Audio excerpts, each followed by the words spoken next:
Welcome to ইকোনোমিডিয়া। আজকে আমরা দেখব মাইক্রো এবং ম্যাক্রো ইকোনমিক্সের ডিফারেন্স।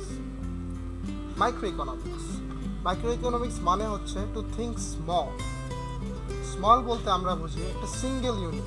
এটা হতে পারে একজন ইন্ডিভিজুয়াল কিংবা একটা ফ্যামিলি অথবা একটা farm.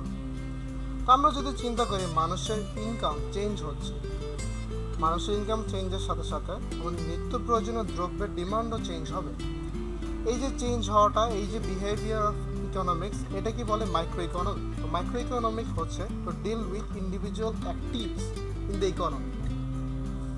On the other hand macro economics, macro শব্দটির অর্থ বিগ।